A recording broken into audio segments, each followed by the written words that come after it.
Good evening. I'm Greg Compian, And I am Angie Guajardo, your guest co-host for tonight.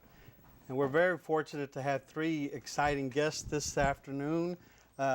Three lovely ladies here, and we're going to talk about the broken education system in Houston. Ladies, good evening. Good evening. Thank you so much for being with us tonight and we're taking your time for coming in and speaking with us. If you would be Christina Flores. Yes, sir. And tell us a little bit about yourself, Christina. Yes, sir. I'm currently an 8th grade science teacher in Pasadena in the Independent School District. Been there for almost going on 5 years now. I'm also working on my master's degree through St. Thomas, and I'm also part of the NHPO, the National Hispanic Professional Organization. I'm vice chairman for the Houston chapter this year. Erica, would you please introduce yourself? Sure. I taught first grade in Houston Independent School District. Then I went on and worked in state budgeting for the state of New York on their education budget, where they spend $21 billion. And then I came back to Houston and I worked at education nonprofit where we work on closing the achievement gap. Good, good. And Sandra, tell us a little bit about yourself. Sure. I am a native Houstonian, and I've been working mainly in education research for about 7 or 8 years now, and I'm actually going to begin a PhD program at Rice University in sociology in about a month. Oh, congratulations. Excited about that. Angie? And my name is Angie, and I'm actually a graduate from the University of Houston, Cougars. I taught with HISD for a couple of years, and I'm currently going to go to law school. I'm working on law school coming up, so I'm excited. No, congratulations to all you ladies. It's only obvious that to be able to speak on the subject, we have 4 professionals, 4 experts here. Would that be safe to say? Absolutely. So from your vantage point, Erica, tell us some of your concerns. Some of my concerns is that we're not meeting the needs of our students of today. We have a more diverse environment. We have a more global society. We have challenging economic and job industry, and we're not preparing those students to be a whole child. We're focusing a lot on tests and on goals that aren't really targeted at progressive development and education. Interesting. And Sandra, what are some of your, being that you're in Rice and you're going to start your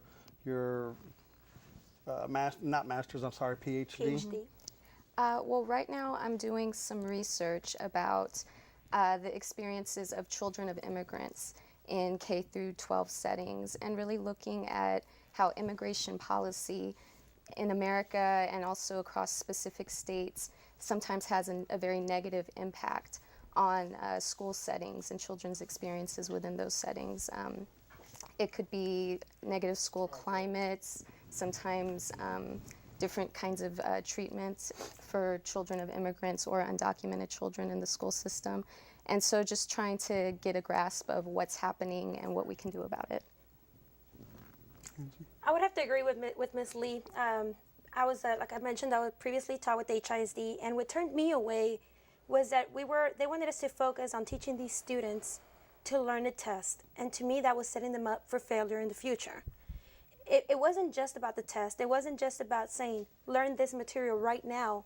It was about teaching them to succeed, teaching them to, to become doctors, to become somebody, and not just teaching them, okay, you passed high school, you're good to go, you're getting a diploma because you passed the test. So I would have to say that was my turnoff with as far as my experience as being a teacher. We had a late comer to the show, Ben. Thank you for showing up. Made it just in time. Jump right on in there. The water's I'll warm. tell you what, I have to agree with Angie. I was a teacher at Austin High School for several years, and teaching to the test just wasn't cutting it for me. And I left the district because of that. I think we can do a lot more for our students. I think there's a lot more to learn than just a test. Interesting, interesting. Well, I tell you what, Erica, now with your background and your field of expertise, I understand that you're a candidate for the Harris County School Board. Is that correct? Yes. Tell us a little bit about that. Yes, the Harris County Board, we can work with any of the 26 independent school districts in our county. We provide a lot of great supplemental services, and especially focusing on early childhood, which I think helps. The earlier you identify any learning challenges through early intervention or Head Start, the better off that child will be in the long run. And what I really want to say is we've taken some of the joy out of learning. I taught first grade. They loved school. They loved coming to see their teacher. But when you focus on a limited aspect of the test, you're squashing some of their joy, and that's unfortunate. Would some of that be why America is losing some jobs to students from India or other countries such as that? Is it the education that, I mean, or the lack of, you know, the United States used to rank in the probably top 5. I think it's in the top 25, probably being the 25th. Is that correct? I think a lot of it has to do with our culture. If you go to China, their schools start at 3 years, 3 years of age. I mean, that's 2 years ahead of us. For the most of us, if they're not in pre-K, they're starting in kindergarten, which is 5-year-olds. So they're way ahead of us by the time they get into fifth, sixth grade. The mathematics portion of it, we're so far behind, it's not even funny. We're behind Mexico, believe it or not. Would it be safe to say that not every student would be a student for college, maybe a vocational school or what have you? What are we doing to kind of tailor to those needs? I believe that every child is capable of becoming a doctor, an attorney, becoming, going for higher education. I think it all starts at a young age. It comes from home also. Another experience I personally had where the parents were not, and actually Ms. Flores, we had a case where she and I worked on a student. I went as a speaker to her school. She asked me to come out. Thank you so much. And a great child, bright, and I said, you would agree? Very bright child. Great student. But his home environment was so broken that it made him broken at school. And you could see how sharp this child was. But he was just setting back, he was just holding back from who he could become and who he could be because of his broken home. So would it be safe to say that the breakdown of the family structure is having an effect on the kids' ability to learn and furthering their education? Is that part of the breakdown of the education? I think absolutely. I mean, there's, not only in the classroom we have a lot of challenges, but the challenges that the kids come with themselves and that they harbor within themselves, it makes it difficult for them sometimes to focus within the classroom and focus on what they want to pursue, which is why, like Angie was talking about, in the last 2 years, I've started a career day in my intermediate school. Never before had our campus had one of those. And so when I approached my principal with the idea, she loved the idea, and for the past 2 years, we've had a career day in 8th grade, because to me, that is a very, detrimental age for kids to determine, what path do I want to pursue? Where do I want to go?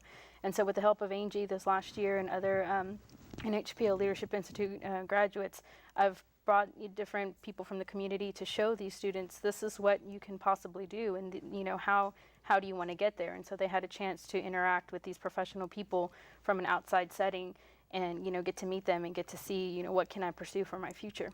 And not only that, Pasadena, I understand, is starting a career center, a career tech center, and so it gives students, high school students, the opportunity to pursue these vocational job settings as you're describing earlier. So if college isn't the path that they exactly want to pursue, they have that opportunity now in the future. Greg, one of the things that we are lacking is monies.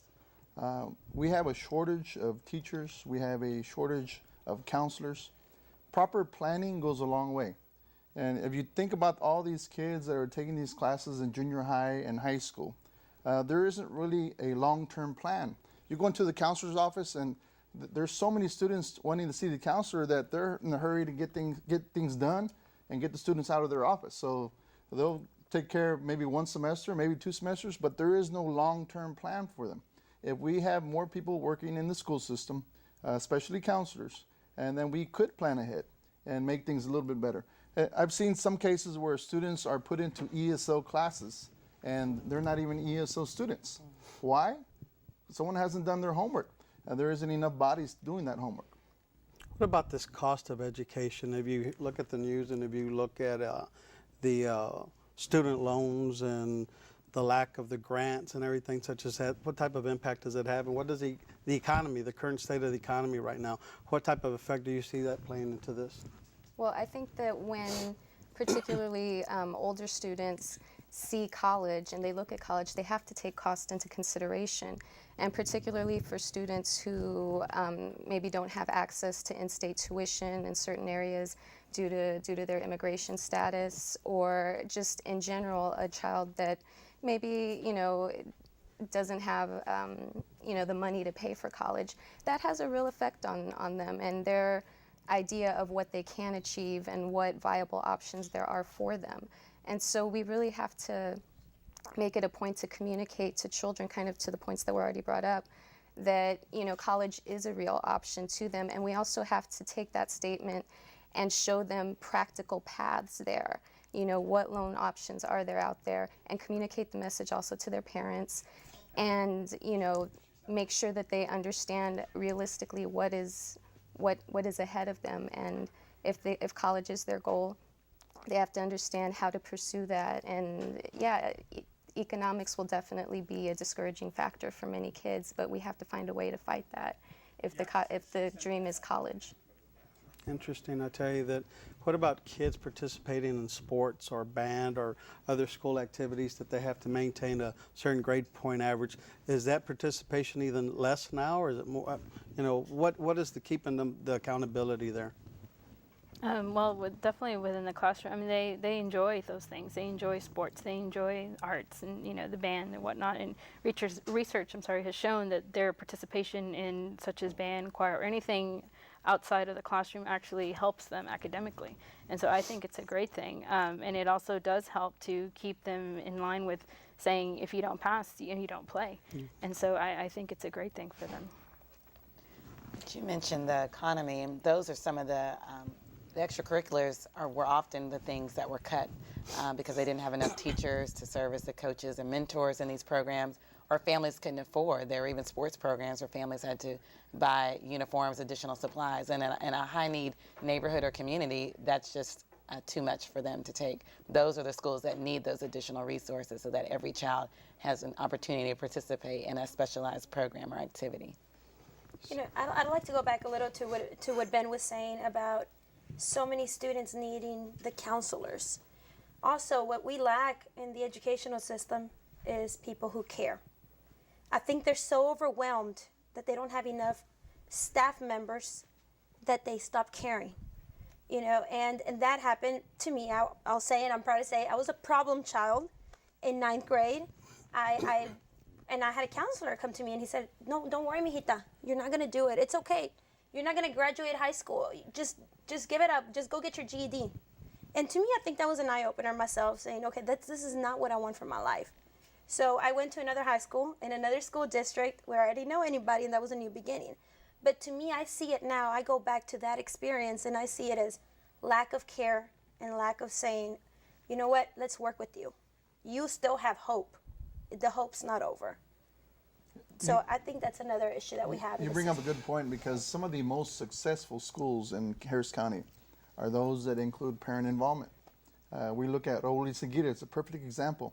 They have, a 98, 99% passing rate, if I'm not mistaken. I taught at Raul y Seguida. And the reason why is because they require, the parents have to sign a contract saying they're going to give X number of hours to the school to volunteer. So I think it's very important that we have parent involvement in all our schools. How you do that is the question. Principals have to find motivational ways to get parents involved. Ben, if you look, you bring a good dynamic because you're a former educator, now you're a businessman. And if you look at the HISD bond, $1.8 billion bond that's going to be up for election. The abuse there, it's obvious that we need teachers, counselors, all these things that we talked about. Is the money misdirected? Well, I would tell you, this is my personal opinion, and I hope HISD doesn't take this personal, but there's pros and cons to the bond election. The pro is we get great facilities, okay? Brand new schools or renovated schools are always a plus, especially when you're in a school that really needs repairs. I mean, you have leaks in the ceiling. I mean, what kind of environment is that? So it's great to have those type of programs so that we can have better facilities. On the downside, well, then you're going to have to talk about taxes and increasing people's monies that they have to give to the school districts, basically. During these economic times, it's very tough to meet the basic minimum of taxes. And to increase the tax, it's going to be kind of hard for some folks. Some people like you've done well for yourselves. People like Joe Gonzalez from Mamacitas, who will be here later on in the show, they're going to pay more taxes. Everybody's going to pay more taxes. So it's really up to the voters on November. I believe it's first week of November is our bond election, and the voters will decide. I think that we're very fortunate to have you ladies here this evening. So we've talked about what are some of the problems. If you had the magic wand, I want to ask you, what is your view? What is the steps to improve this? Well, my thing is being in the classroom. I get to see what these what the kids bring to the classroom, and they're so influenced. They're so impacted by society and what they see on TV and movies and just anything on cable. And it's difficult when I'm trying to instill in them good values such as reading a book, doing your homework. And so the competition and what we have to deal with, all the negativity that surrounds them, and the hardships that they deal with at home. It's just like Angie said, continuing to be passionate about it, and I definitely am passionate about what I do, and I always talk to my students about their futures and what are they going to accomplish. And going back to the parent involvement, I work now at a campus that has a strong parent involvement, and I see the difference absolutely. A lot of my parents came to my career day. They were there with their students. We have a bunch of activities with parent night and parent breakfast, and so that helps overall just in the school culture and in the school climate to have a positive environment for these students to learn. Very good. Erica? Thank you. I've enjoyed this. What I would want is for in our high poverty schools, high Title I, which is a federal designation, is that we make sure their basic needs are met. Yes, the families have some responsibility, but sometimes the families cannot feed their children enough, cannot clothe. I had children I bought clothes for. I had children that didn't have proper housing. And so if we have greater connection to our social services in our community so that the teacher can actually focus on being an educator and not a social worker, nurse, grandmother, all kinds of roles that teachers have to take on, then they can excel and achieve at that great level. And so I would want more support for our high needs schools and communities in the social services area. Erica brings up a good point. Poverty level, it's very high. If you look at the school district, 90% of the students in the school right now are minority. I'm talking about HISD, 90%. So where are all the children of the Anglo families? Where are they at? Well, they're in either private school or they're going somewhere else outside of the school district. So the decision makers that are making all the money decisions are non-minority. If you go to the Capitol, take one day of your time, go to the Capitol, and tell me who's in those chambers making those decisions for all of the state of Texas. And I guarantee you'll see very few minorities. So until we're in the boardrooms and making some of those decisions, I think things will not change. We need, that's another reason why, I'm glad you're here by the way, we need more minority representation at the boardroom. And whether it be at city council, HISD board, state reps, state senate, whatever the case may be, we need more people like Erica, I'm sorry. Sandra? Well, I would say that we need to focus on educating the whole child and understand that each child comes into the classroom with a context. There is a family context, there's a community context, there's a political context that each child comes to us with, and we need to make sure that we educate with empathy. We understand that, academics are clearly important, but there's also the child's well-being, there's also emotional development that goes on during school, and we just have to understand that it's not a simple task, but we have to do our best to understand what the children bring with them every day and work with them. With empathy, we have to engage the families, the parents, and I really think the community as well. Perhaps in some ways when there are budget shortcomings, it's time to engage the community more and see what the community surrounding the school can really contribute to the equation. Like mentorship is something? Definitely. There are so many nonprofit organizations out there that are very willing to help and be active members of these children's lives. Yeah. Angie, what's your perspective? I would have to follow to what Ms. Lee said. I think as teachers, you find yourself hard not to embrace some of those children and just really take it to heart. You find yourself, because either there's something that reminds you of your childhood or there's something that, you take it and you embrace that child. I find myself, there's that perception that HISD is the worst, quote. I moved out and I took my child to Spring ISD. And I just moved back in from Spring. And I said, I do not want my child in HISD. I want my child outside. And my child is 6 years old. So I took her to Spring ISD. And I will tell you that the environment is so different. Now, she did summer school in HISD at my old elementary. And just seeing the embracement from some of those teachers, because it's a small community, being Spring this big, it was like, okay, you have to stay on that line. Oh, you know, it was just this coldness to the school. But now it's the embracement of, come here, mijito, let me help you eat breakfast. Versus the other school, it was like, okay, if you don't have time to eat, you're done. Good. And it was just, I think, it's just more people who care. And also, I think as a Latinos, we have that in our system to say, come here, you know, we take everybody. So I think it's just more staff that actually cares, that sees that child as an individual, that sees not every child learns the same way. You know, they all have different styles of learning. Some of them are visual, some of them are tactic. There's just so many different ways. And understanding each child is different. You know, Greg, one thing that I failed to mention is our producer of this show is a teacher. You know, he's a prime example of someone that has done over and beyond what his responsibilities as a teacher is. He has actually taught students here, for the viewers that are out there, people that are working behind the scenes are actually some of his students. And he teaches at Pasadena ISD, and I want to give him a big thumbs up, John T., for all the work that he does. You know, and just hearing a little bit about what y'all said, though, mentorship, activities, but really it still all starts at home, right? The best Yes. mentor is your parent, correct? Mom and Yeah. daddy, so that breakdown of the family structure, and then if you look at the where we're at right now today, as far as the ranking to be what I think 24th, is that across? In the whole world? I saw some 26. 26. In the whole world. So, would it be fair to say that some of that input needs to be given to some of these parents also to get them back into going into school? Would that be safe to say? Absolutely. I would agree. At the Harris County Department, we do provide continuing education, GED programming for adults that may have not had a good experience and want to get back on a track. We need to work with our community colleges and make sure they're accessible, have classes at a range.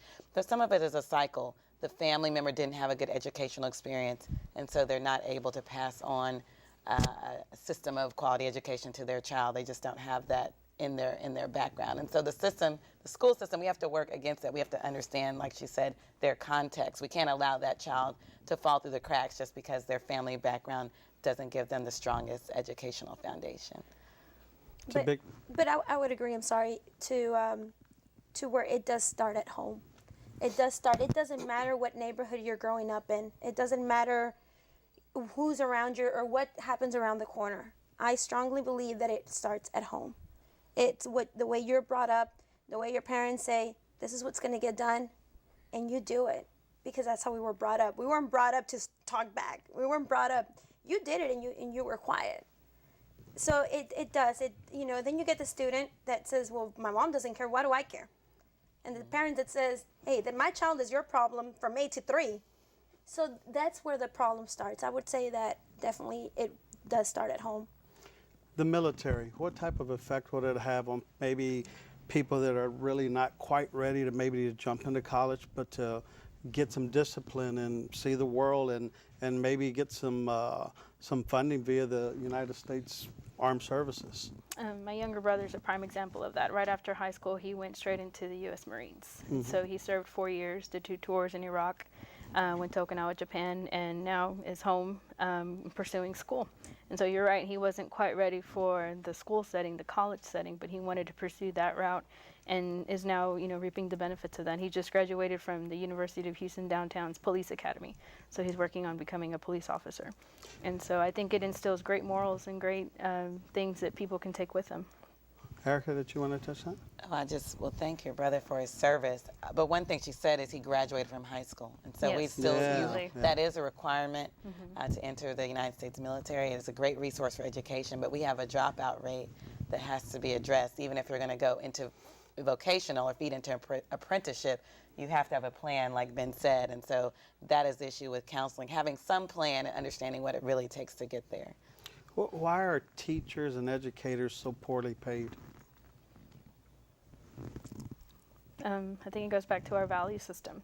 As a society, we don't value education as much as other communities do or other countries around the world. And so I just don't think there's much value. People don't see the value and don't hold it highly, I believe.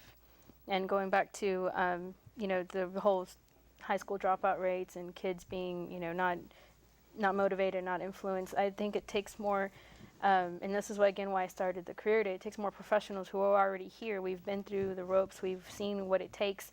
We need to go back into these schools and pretty much tell these kids, look, this is how it's going to be, and if you do this, this is how your life might be. But until and of course, they're not going to see that for themselves until they actually go through it. But I think if more people of of our profession within our professions go back and talk to these kids, as Angie did in the career day, and she got to directly impact, if not one student, maybe more, and say, this is what you need to do. This is what it takes. Greg, I think that brings up a good point. The business community can also do more. They can hire interns, and so the students can learn exactly what it is that they want to pursue. My son, he's had an internship with you, and I'm very grateful to you for that internship, because that has opened his eyes about your industry. And for those viewers that don't know, Greg's in the funeral industry. And so I think more people need to follow your example in the business community so they have that opportunity. Angie? I agree. I'm in awe with what's being said, and it just brings back so memories as a student and as a teacher, and now as a professional, the different levels that are, that we're living now, and the situations and how we all agree. And I wish people out there, and I wish the system would agree with us and change what needs to be fixed, fix the broken instead of breaking the fixed. That's my point of view. Well, I'm sorry. Sandra, will you touch on that just quickly? Well, to speak to what everybody is getting at here, I want to make sure that all children get the message that there are an array of options for them. There's college, there may be the military, there may be vocational school, but I want to make sure that all communities get that message. I think for particularly minority communities, we haven't always gotten the message about college. We haven't always seen the array of options available to us. And I think, like you were just describing, having people come out there and show them that this is real. This is something, a viable option for you if you want to pursue college, if you want to pursue the military, or whatever it may be. And so we just want to make sure that there's a consistent message that all of these options are available to you, and we need to make sure that we give the youth and their families practical means and steps to get there so that it can become real for them. You're watching Latino Talk TV. We're having a good discussion on the breakdown of the education system, and we're going to be taking a short break and be back with you in a minute.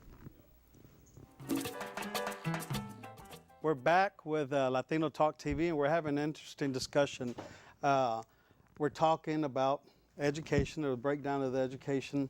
And during the break, we had a couple comments. Erica, touch on one of the ones you had. What I wanted to say for the Latino and African American communities especially, this issue should really matter to us. Not only are we in the majority of the high poverty, perhaps underperforming schools, but we're not represented. There are 26 superintendents in Harris County. None of them are Latino. I learned that. I was stunned. And I think possibly only one is African American. And yet our children, it has always been the pathway to the middle class, upper class, to wealth. Part of it has been education in our communities. And so we need to stand strong and be vocal on this issue. I tell you what, so we got to get our people out there and get them involved. Yeah. And if you would, Sandra, touch the effect that the immigrant community has, and what is touch on that if you would.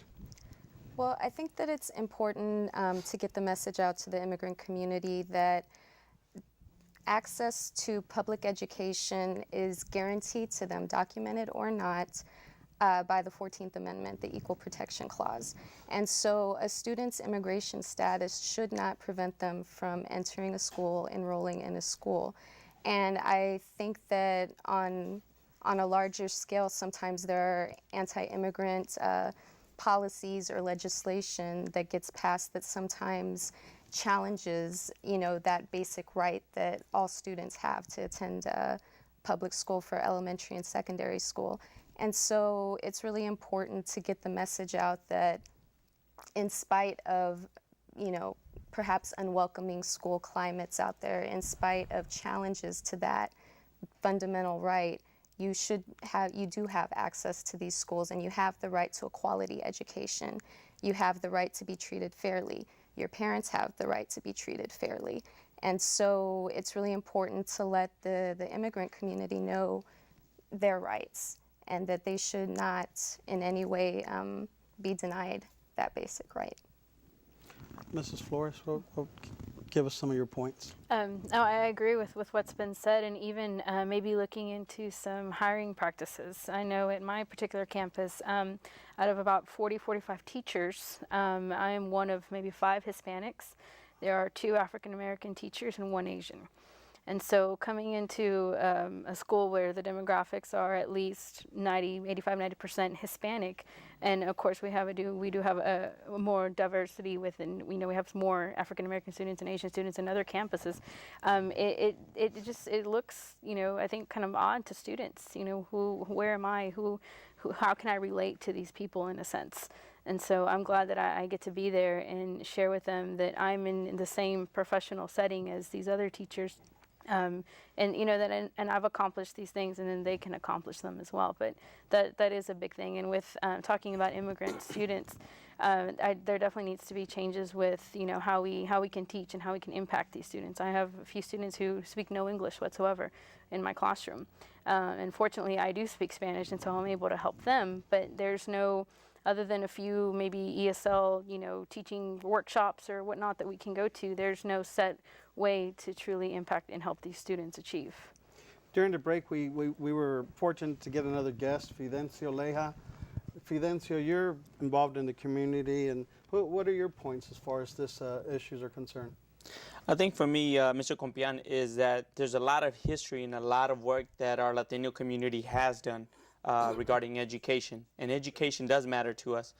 For instance, one of the historical pieces that here in the state of Texas is that a lot of people don't remember is that there was an opportunity for us to have a Hispanic university, and that was Juarez Lincoln. And it was actually started, it was near UT campus. And this was during the 70s. But once again, we didn't have the support, we didn't have the funding, and the university ended up closing down. There was also another university that was started, and that was in the Valley. That one didn't receive any support or any funding during the 70s as well, and it was also shut down. Now, one of the things that kind of bothers me regarding the state of Texas and education is that as a state this size and the population that we have when it comes to education, we should have anywhere between 6 to 7 flagship universities, and we do not. Why?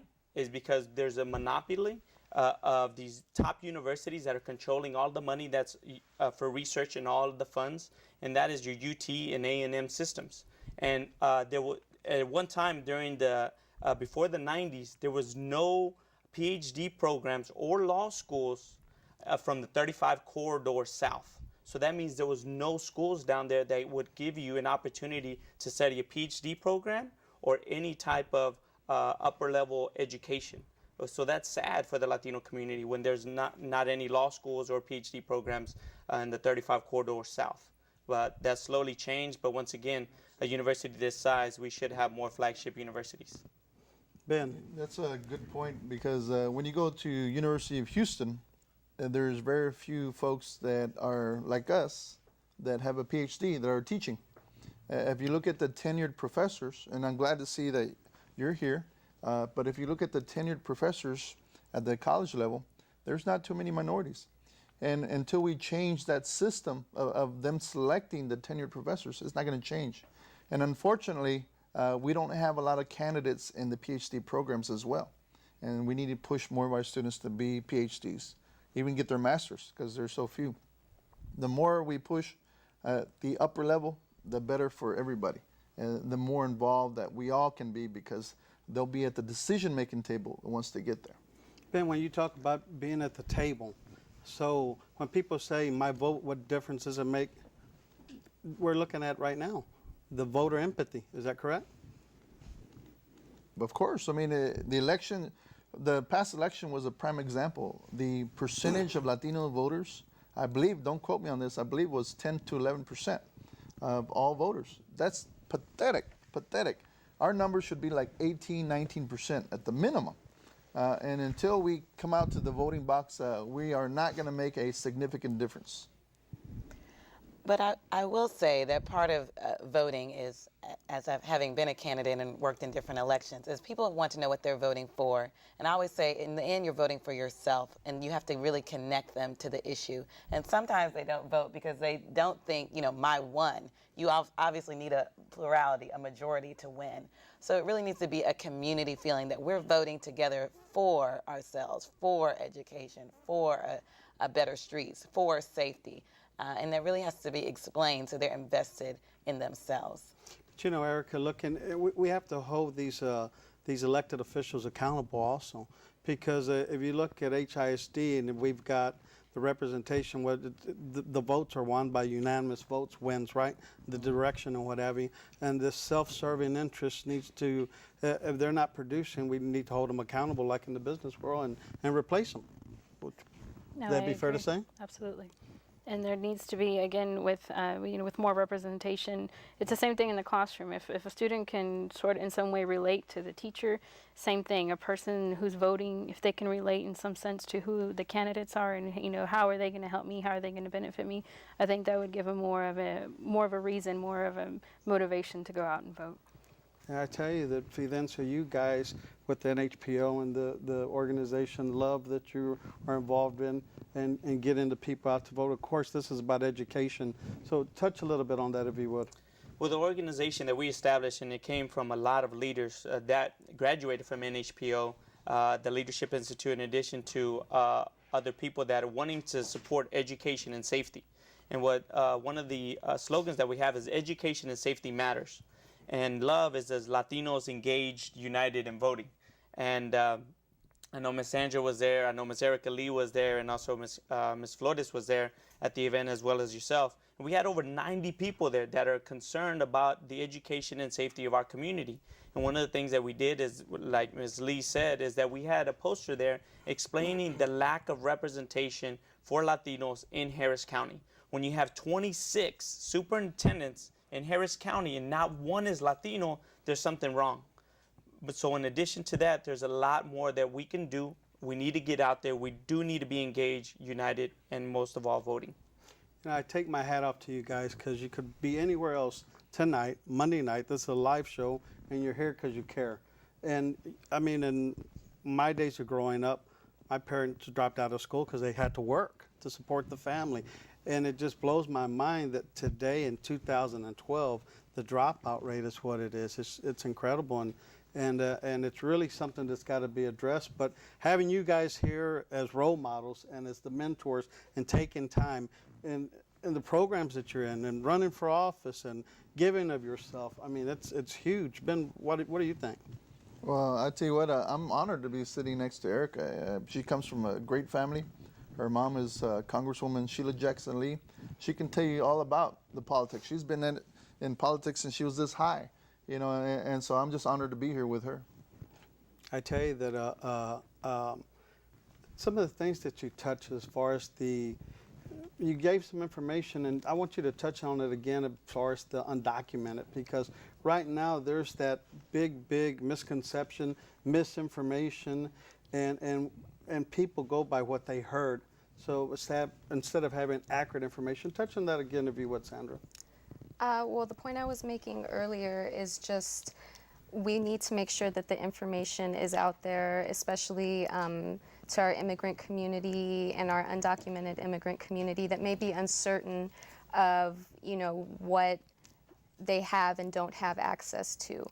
And so just in terms of education, since that is what we're talking about today, it is, in essence, a right in our Constitution based on the Equal Protection Clause. Regardless of my immigration status, children have access to K through 12 schooling throughout this country. And so in spite of any legislation anywhere in the country that may be passed that makes immigrants somewhat hesitant to access schools, perhaps makes parents feel unwelcome, whatever the case may be, that fundamental basic right is there. And so it's important that they know that there is that access to to that schooling, and that it's something that, you know, it's essentially a right. And against any kind of school climate or whatnot that may be unwelcoming, that is something that is available to them. You know, Sandra, and based on what you're saying and what you touched on also, the number of teachers and counselors and what have you, that plays right in hand with what you're, I mean, because people feel comfortable within, unfortunately or fortunately, people that they can relate to. Or like you said, you have a couple students that only speak Spanish, and you're able to, instead of them just staying in the back of the class and not participating. Absolutely, and I see that, you know, on a regular basis, on a daily basis. But going back to, you know, the undocumented population, definitely, you know, with all this going on with the DREAM Act and whatnot, in my opinion, I think it's an investment in our students, it's an investment in our country, an investment in our future. And so I think it's essential, and it's very important to make sure, like you're saying, that for these people to understand that they get the right information and not the wrong information, so that they're not deterred to pursue what they want to pursue. Well, we're going to be taking a short break in just a couple minutes and talk to some of the business leaders of the community. And as you touched on earlier, Ben, to talk about the business component of education and the breakdown of the education system. And I want to thank you guys for being here this evening and sharing your concerns and talking about some of your solutions, if you would. Thank you. Thank you. Thank you.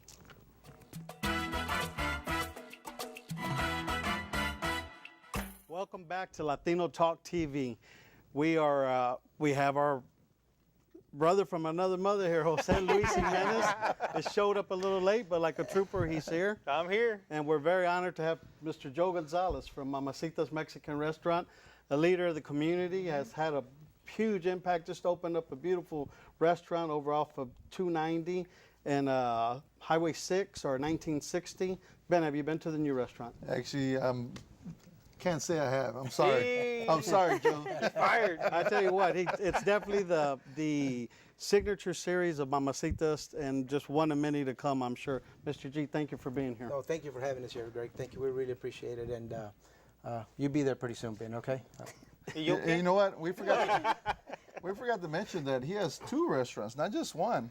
He has two, Mamacitas and El Jardín. That's absolutely right. The Jardín on Harrisburg. Yeah. You're absolutely right. So actually, there's four restaurants, but the newest restaurant is over off of 290. You know, Highway 6, busy area. But the Gonzalez family always give back to the community, participate over at Raúl Izaguirre, NHPO, the Chamber, the Cámara de Empresarios, and people like Mr. Gonzalez, Angie. You know, it's very important that the community have that and depend on it as far as even the elected officials doing things. What type of input would you say that has on the education? It has a lot of input, and it's very important to see a Latino so involved, because it gets not just the parents involved, but it also gets, you know, as the young people seeing that they can be business owners, they can get out there, they can be successful. So I think it's very important. And I tell you something, guys, that if you have never eaten at Mamacitas, you're talking about a first-class facility. You're not talking, Mr. Gonzalez, share with the viewers how many employees Mamacitas has in the Jardín. Okay, thank you, Greg. Listen, I think right now we're probably at about a little over 400, Greg. And the newest location, the one you just mentioned, we're so happy to be there, because when we saw the demographics of that area, that it was growing and how much, you know, the working people are out there, we knew that it was going to be a good location for us. And that's our biggest store so far. And we'll sit probably about 400, maybe 450 people in there. We've got a large patio there, Ben, so it's a good part of town, you know, Greg. And as you go back and say about being with the community and giving back to the community, we're so happy to be able to do that, because it goes to show that not only we can do it, but any young person that wants to get into a business and be successful, that's what you have to do.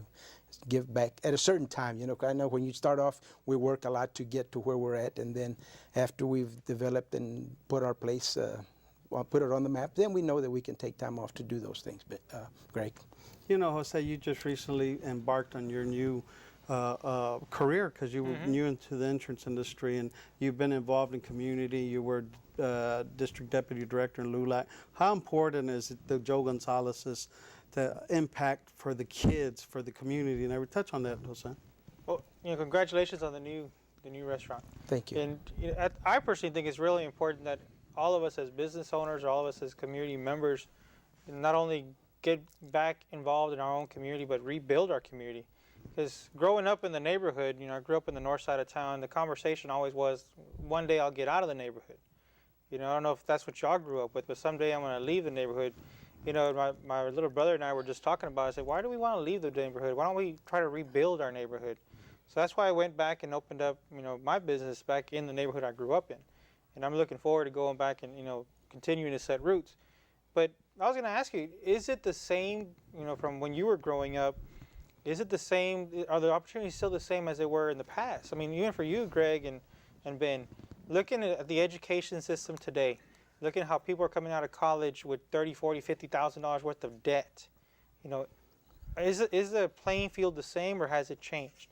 What do you think? Jose, I think it's changed, and I think for the better sometimes. You talk about the debt that the kids incur now to pay for this, and it has to do with a lot with the parents, because we try to help these young men and women, but we're in the neighborhood that really can't afford, so they have to incur that debt. But I think that if you grow up in the right atmosphere, like we talked in the program a little while ago, Greg, that I think you can. We've been in this business already 36 years this July, as a matter of fact, this month for the Jardín, and then we've been 21 for the Mamacita. So we know that it can get done, Jose, but it's a rough road. This past location that we opened up, the banks, we know that went into their own problems, and now we ourselves didn't go to a problem, but we did have a situation that it was hard to open and get this loan done and approved, because it is harder now, because the banks, there were just too many losses that they had. Let me ask you a question. We know that El Jardín is on Harrisburg, in the barrio of Magnolia. Speaking of change, how do you think it's going to impact your business now that the light rail is right on Harrisburg?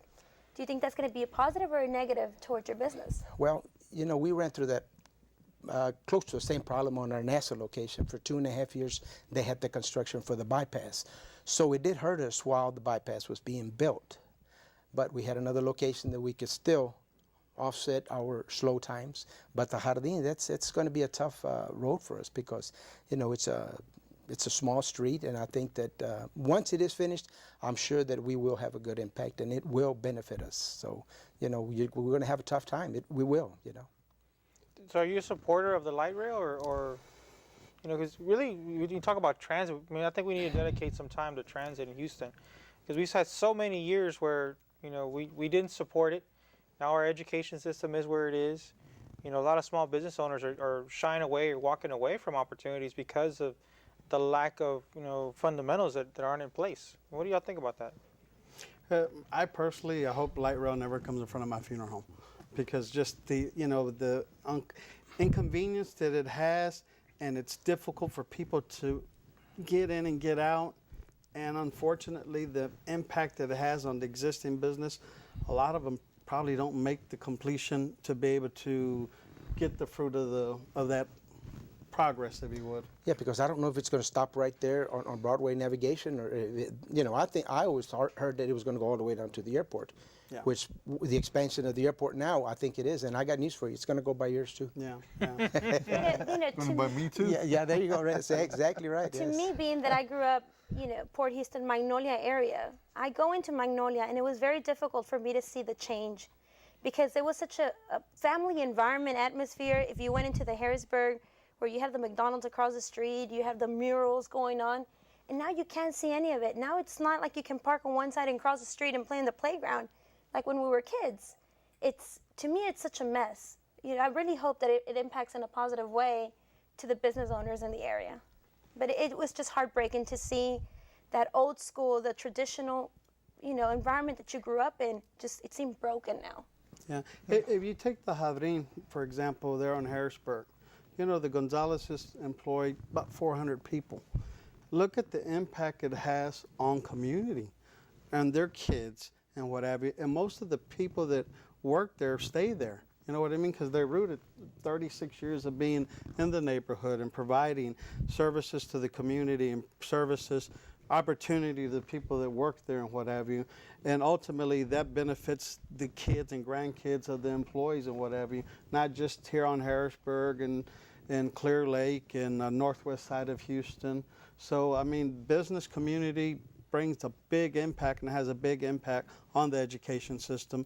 And people, Mr. Gonzalez, I've told him this before, I'll never call him Joe. And he says, call me Joe, call me Joe. I said, no, it's out of respect, Mr. Gonzalez, Mr. G, because he's a leader of the community, and he deserves that.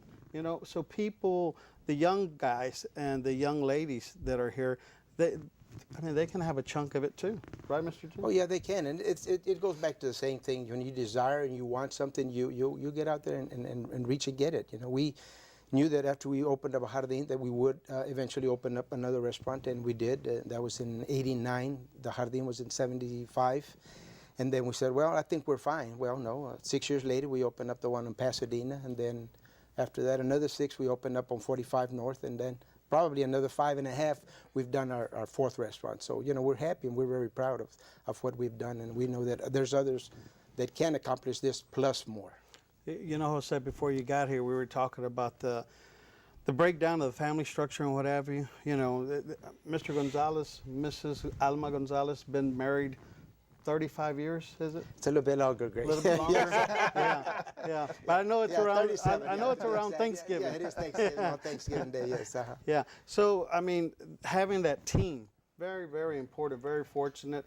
From what I understand, it's Mrs. Gonzalez's mother's recipes and what have you. Is that correct? Right, yeah. Mm-hmm. Yeah, they are. The majority of them are from my mother-in-law. And you know what? And we know who the boss is at home. Yeah. Home and at work. Yeah, home and at work, yeah. You guys know that already. My wife watching too. She knows too. I'm very proud to be married to my wife for that many years. And you know what? We've made a good team, and we're very happy. And I'm really indebted to her because she is our backbone, because she moves us and she does all the administrative work up there at the office, and it's very hard to keep control and make payroll for 400 something employees every Wednesday. You know, we're thankful that we have been able to do that. Restaurant business, tough business, right? Hours. I mean, the commitment, the time, 7 day a week. You give up your holidays, you give up the Mother's Day. That's when you guys are busiest, you know? That's So our there's a lot busiest time of the year. sacrifice in there. Right, correct. We close 2 days out of the year. That's on November and then on the 25th of December for Thanksgiving as well. Yeah. So, And when you're close, people buy the day before and they just reheat. yes, exactly. right, yes. Yeah. Let's say, jump in there. You're kind of like real quiet today. You're running the show. This is your show today. Brother, you're not I'm getting the just a chair guest. back. You can keep it. No, I'm glad. You know, I was listening to the show, and I'm really interested in seeing how the dynamics work. And one of the things that I wish we could have even hit on more is the opposite position, because you know the truth is there's a lot of people who don't want to give the opportunity to others to get a good quality, affordable education. You know, we can talk about it all day long, but the truth is, the way we're going right now in the state of Texas, you know, we have a huge dropout rate that's not changing, and the things that are going on. And then you get to the college level, they're coming out with massive debt, and there's no jobs that are at the quality level, or they might think that they have to get a certain type of job, and they don't want to quote unquote settle, so they don't take the opportunity to build their resume. You know, I think that's something that we all need to talk about, is that you're not going to come out of college and get a $60,000, $80,000, $100,000 job coming out of college. It's just not going to happen. I think all of us know that. You got to do your time, right? Not do your time. You know, well, yeah. Okay. Matter of speaking, right? Matter of speaking, but you know, you got to earn your stripes in the military speak. But you got put some hours in there to learn the game, right? I mean, you did the same thing, right? You got to. Well, I think what happens is that today what they have to do is they have to sharpen their skills. And they actually have to focus and target in what it is they're going after, instead of just taking a shotgun approach. They really need to get a little more specific and target, and instead of trying to find themselves, they need to know where they're at and hurry up and get there and not waste time, because some of that debt that's accumulated is due to being professional students too. Yeah, that's true. You know, we have a lot of students that change majors, and they're in college for 7, 8 years, me included. I was one of those people. But I tell you, if I had a mentor like Mr. Joe, if I had a mentor like him, I think things would have been a little different. And I've always admired Mr. Gonzalez since I was young, and I saw how successful he was. And if we could showcase more people like Joe, I think that would go a long way. I agree with you, Ben.